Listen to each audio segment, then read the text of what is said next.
Petroecuador y declaró fuerza mayor en el sector petrolero, con lo que el país suspenderá sus exportaciones de petróleo. Esta decisión permite a Petroecuador evitar sanciones por parte de las empresas internacionales, las empresas del exterior, a las que el Ecuador vende justamente el petróleo. Esta declaratoria también permite priorizar la entrega de petróleo almacenado en la terminal marítima de Balao en Esmeraldas a las refinerías del país. También el ministro anunció que Petroecuador importará más combustibles para garantizar el abastecimiento interno. Es decir, el abastecimiento interno está garantizado y ha dicho también que por ahora tenemos reservas importantes de combustibles que garantizan justamente estar abastecidos. Petroecuador aún tiene un stock de 1.8 millones de barriles de petróleo en los tanques de almacenamiento en Balao. La fuerza mayor fue declarada luego de que el país suspendió el 22 de febrero la operación del principal oleoducto del Ecuador ante la erosión súbita, este socavón que existe en el río Márquer, en el cantón de El Chaco.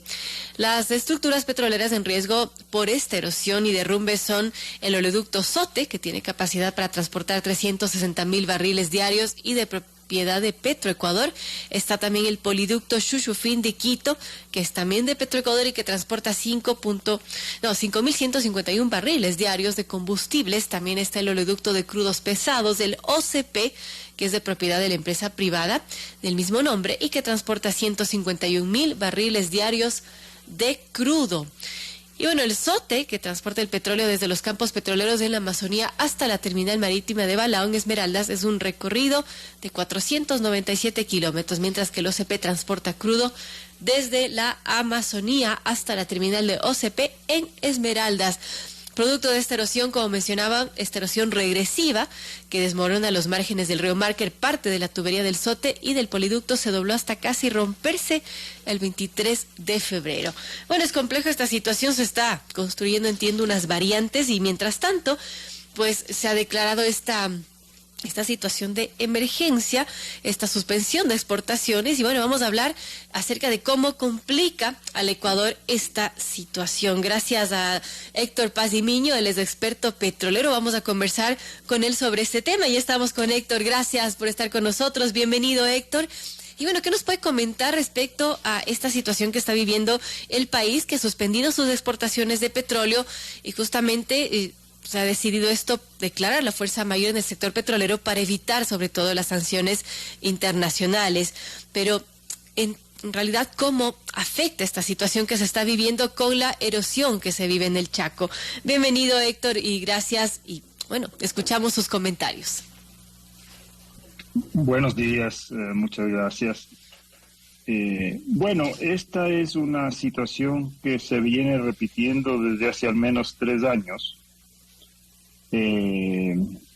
Luego de las primeras 2 o 3 emergencias que esto produjo por daño a la tubería, derrames, etcétera, se habló de la necesidad de construir una variante definitiva por la otra margen del río para evitar que eventos como aquel que acaba de ocurrir pudieran afectar a las tuberías. No sé si por falta de presupuesto, por falta de decisión, por los cambios que han habido en el sector de hidrocarburos o por todos ellos en conjunto, esa variante definitiva no se ha construido. Se necesitan hacer estudios, esos estudios hasta donde yo conozco no se han hecho todavía, lo cual produce al menos una sensación de indignación de que estos temas no se los trate oportunamente, pese a todos los avisos que se han dado, y que siempre reaccionemos tarde, mal y nunca a un costo enorme para el país. Bueno, era una situación que ya se sabía que se estaba dando acerca de esta erosión súbita, este socavón también, y era previsible, Héctor, pero como usted dice, no se tomó a tiempo, falta de decisión, falta de planificación, no lo sabemos, pero no se dio una solución a esto que ya se lo venía viviendo hace algunos meses, casi años. Y bueno, ahora ¿qué queda y cómo complica el sector petrolero una situación de estas características, que el Ecuador suspenda las exportaciones de petróleo y declare la fuerza mayor en el sector? Bueno, la fuerza mayor es una herramienta jurídica que está a disposición de la empresa Petroecuador y de los exportadores cuando se dan este tipo de eventos. Sin embargo, lo que sí es verdad es que aquellos ingresos que dejan de recibirse afectan tremendamente al país. Calcule usted que el país exporta al año alrededor de, en promedio, alrededor de unos 300,000 barriles por día, ¿no? Es fácil hacer los números. Si usted calcula 300,000 barriles por día, son sobre los 20 millones diarios, ¿no?, en exportaciones. Entonces, este es el efecto negativo y penoso para el país. Se podrá decir que se pueden reprogramar los embarques, pero estamos difiriendo ingresos, es decir, estamos dejando de recibirlos, ¿no? Ahora, Héctor, a nivel internacional, ¿cómo esto nos perjudica? Porque si bien se declara esta fuerza mayor en el sector petrolero justamente para evitar sanciones, pero al exterior, ¿cómo nos miran las empresas que compran nuestro petróleo? Bueno, estas empresas obviamente están acostumbradas a situaciones de emergencia, ¿no? Tal vez al estar fuera no conocen por dentro las causas que originan estas emergencias y que bien pudieron haberse evitado. A mí me parecería que cualquier operador precavido, luego del primero o segundo evento de rotura de tubería, de derrumbes, debió haber tomado ya una decisión para construcción de una variante definitiva. Se ha dicho que esa variante podría estar costando 80, cerca de 100 millones de dólares, pues mucho más es lo que el país ya ha perdido por la suspensión de las exportaciones. Entonces, no hay justificación para esta negligencia en los distintos niveles que deben actuar en estos casos, ¿no? Bueno, no hay justificación y eso es lo que nos complica, amigos. Son las 8:15, conversamos con Héctor Paz y Millones, experto petrolero. Estamos hablando acerca de esta situación de emergencia de fuerza mayor que ha obligado al Ecuador, a nuestro país, suspender exportaciones de petróleo por esta situación que se vive, esta situación en el Chaco, en donde ya se había visto que una erosión regresiva iba a complicar el paso del oleoducto El Sote, el poliducto Shushufindi y también el OCP, que es oleoducto de crudos pesados. Ahora, Héctor, usted mencionaba, no se ha reaccionado a tiempo, tenemos que cada cierto tiempo tener que vivir estas situaciones que obligan a suspender la exportación petrolera. ¿Cuál debería ser la solución definitiva ante este problema que entiendo que es bastante grave, lo de la regresión, lo de la erosión regresiva? A ver, aquí hay dos eventos de la naturaleza que se repiten con frecuencia. Uno tiene que ver con la erosión regresiva del río Coca, el otro tiene que ver con las constantes erupciones del volcán Reventador y las lluvias que ocurren en esta época del año que complican aún más el problema, ¿no? Se puede apreciar en algún video que he visto de este último evento sobre el río Márquez, ¿no es cierto?, que en realidad es una especie de aluvión el que termina socavando las bases del puente. Es impresionante, ¿no? Cómo se va el puente entero. Así es. Entonces, es un conjunto de eventos que, sumados a aquellos que sí se puede controlar, como son las decisiones de las autoridades que deberían prevenir estas situaciones, nos han complicado tanto, ¿no? El Ecuador tiene un enorme potencial hidrocarburífero, es una lástima que no se tomen decisiones adecuadas y oportunas Se escucha con frecuencia que se cuestionan las decisiones que se toman, pero son, en la mayoría de los casos, mucho más graves aquellas decisiones que se dejan de tomar, que perjudican al país. Y de eso nadie se responsabiliza y nadie se preocupa. Es complejo. Ahora, ¿qué podemos pensar sobre el oleoducto Sote, el poliducto Shushufindi y el OCP, el oleoducto de crudos pesados que pasan por esta zona? ¿Habría que reubicarlos? ¿Están mal ubicados tomando en cuenta todas estas amenazas que usted nos comenta, Héctor? Mire, definitivamente la solución es alejarse de la zona de peligro. Esto implica cambiar la ruta de los ductos, del derecho de vía a la otra margen del río, que ofrece mejores condiciones, ¿no? Pero para esto hay que hacer los estudios hidrodinámicos necesarios.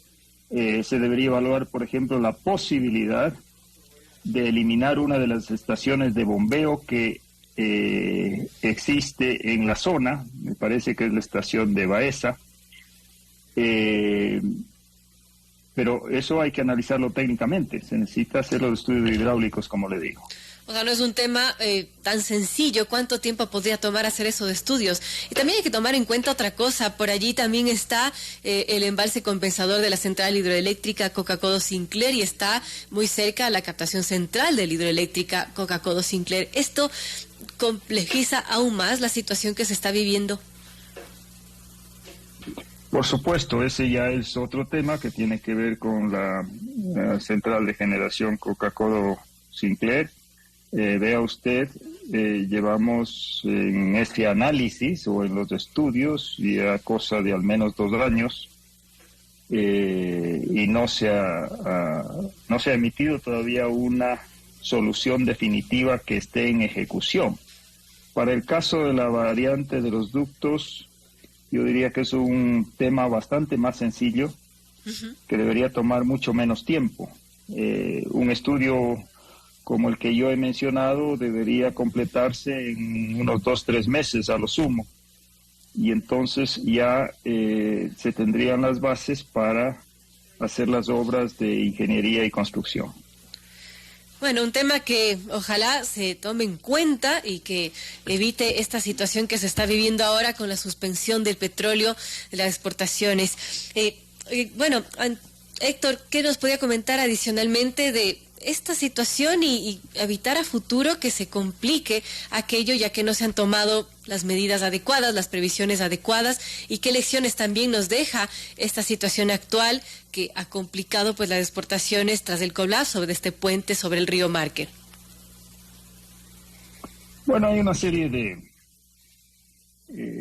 de ramificaciones o de elementos que contribuyen a estas situaciones de emergencia. Una, por ejemplo, es la absoluta inestabilidad de los funcionarios de turno en Petroecuador.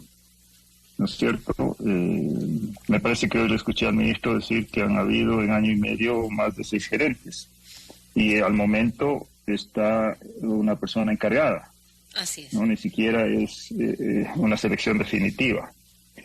Imagínese usted una empresa cualquiera, de cualquier sector, que esté sujeta a esos vaivenes. ¿Qué tipo de planificación, qué tipo de continuidad puede dar a sus planes y proyectos?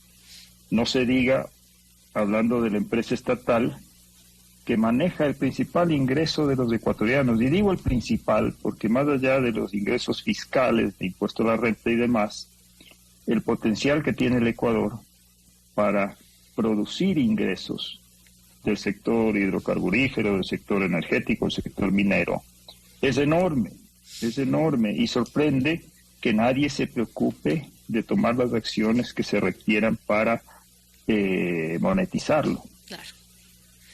Y bueno, hay que tomar en cuenta también que han sido en 3 años, esta es la tercera ocasión que el país declara esta fuerza mayor desde febrero del 2020, cuando inició este proceso erosivo en el río Coca. Recordemos, la primera declaratoria ocurrió el 8 de abril del 2020, cuando un socavón en el margen izquierdo del río Coca provocó la ruptura del OCP y el SOTE y el poliducto Xuxufindi. También una segunda ocasión fue entre el 8 y el 30 de diciembre del 2021, cuando también se suspendió la operación del SOTE y el OCP, y en estas dos ocasiones el Ecuador no pudo exportar petróleo. Ahora vemos esta tercera emergencia y quién sabe si la situación no se soluciona, una cuarta, quinta y demás, Héctor. Bueno, se han construido 6 variantes a la fecha, o sea que ya hemos superado la quinta, estamos en la séptima, ¿sí? Esto debe o requiere una solución definitiva que se ha postergado por 3 años. Claro, porque esas variantes han sido temporales y a la final la erosión le sigue ganando. Así es. Y yo me pregunto por qué no se cuestiona la falta de decisiones, ¿no? Porque a la final afectan a los recursos del Estado. Así es.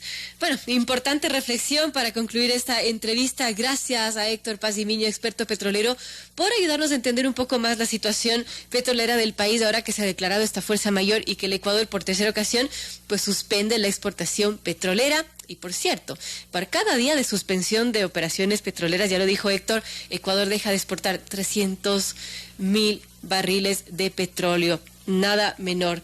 Eso hay que calcularlo y monetizarlo y ver cuánto pierde el Ecuador. Así que es lamentable y ojalá se pueda dar una solución definitiva a aquello. Gracias, Héctor Pazimiño, por estar con nosotros.